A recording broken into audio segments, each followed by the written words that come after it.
Hey, welcome back to Compounding Quietly.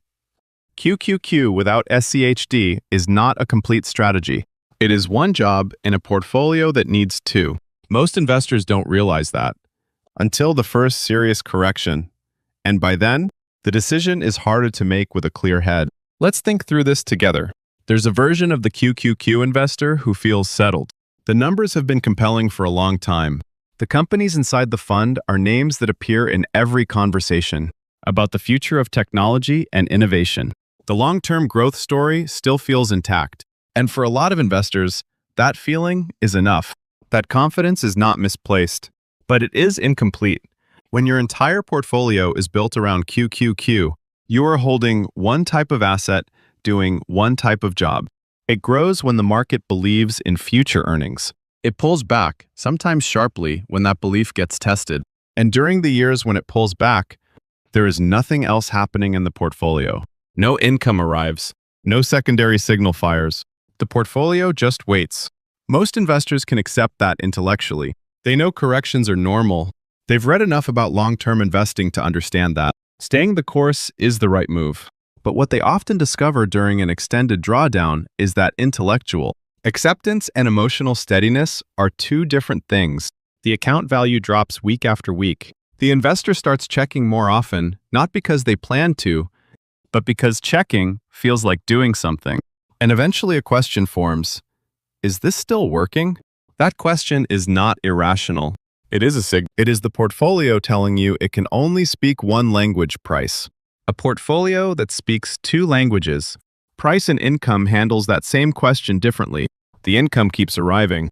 The dividend payment lands in the account, and the investor has a second data point that does not depend on what the market decided this week. SCHD is that second language. That is the specific role it plays alongside QQQ, not a replacement for growth. A second channel of feedback while growth does its slower work. Let's look at the structure of each fund, because that is where the logic becomes clear. QQQ holds companies priced primarily on expectations, not on what they earned last quarter, on what the market believes they will earn going forward. That is a fundamentally different kind of valuation. When expectations are high, QQQ runs. When expectations shift because of interest rates, earnings surprises, or broader economic sentiment, QQQ reprices, and it does so quickly. This is not a flaw. It is the design. QQQ investors are not simply holding a basket of technology stocks. They are holding a bet that innovation compounds faster than almost anything else over a long time horizon. That bet has been correct over extended periods, but it demands one specific thing from the investor: the ability to stay in. While the portfolio communicates only through falling numbers, SCHD is built on an entirely different foundation.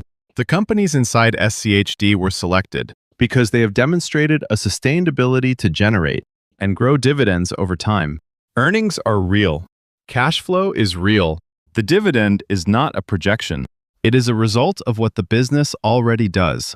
Think of an investor who began building a QQQ position 5 years ago. The account grew steadily. Some years were strong. One year was difficult but manageable. By year 5, the investor feels confident. The strategy is working. Then the market shifts.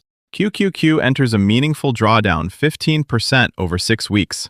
The investor does not panic. They know the long-term case is intact, but they begin to notice the silence. No income is arriving. The portfolio's only message is, the number is lower than it was last month. That investor checks the account on a Tuesday morning and sees the unrealized loss. They don't sell, but they feel the absence of something. No dividend notification. No quarterly payment.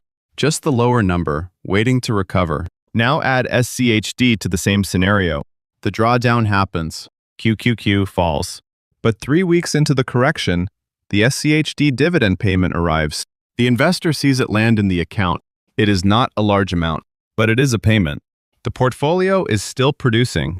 The strategy is still functioning, and that investor stays in longer, not because they are more disciplined as a person, but because their portfolio gave them a second signal at the exact moment.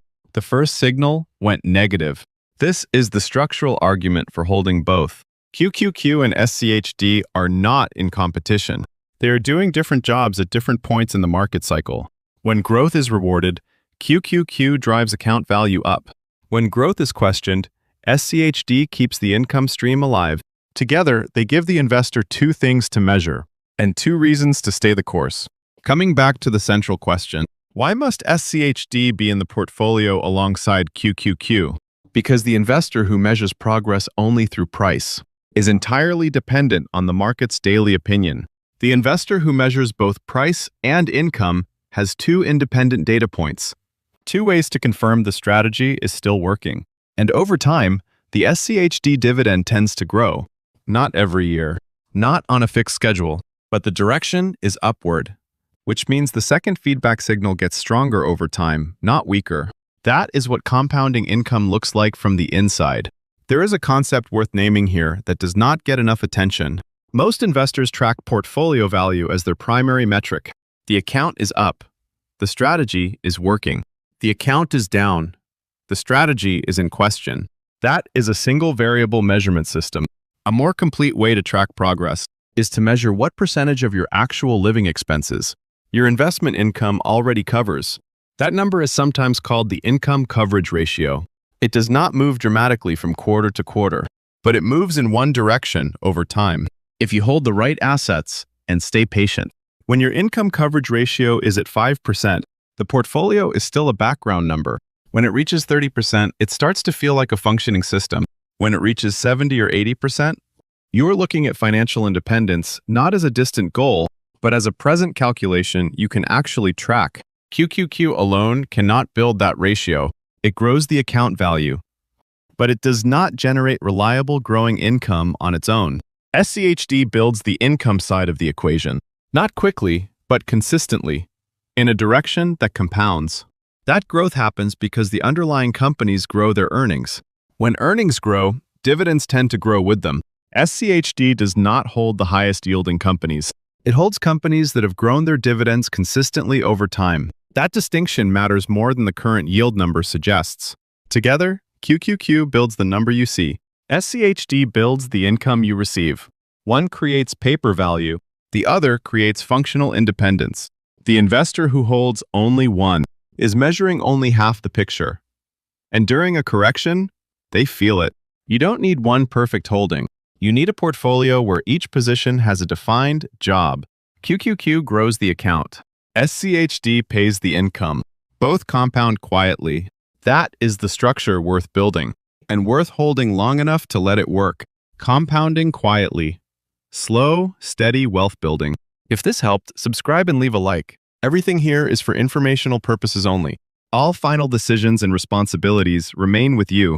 Thanks for spending time with Compounding Quietly today.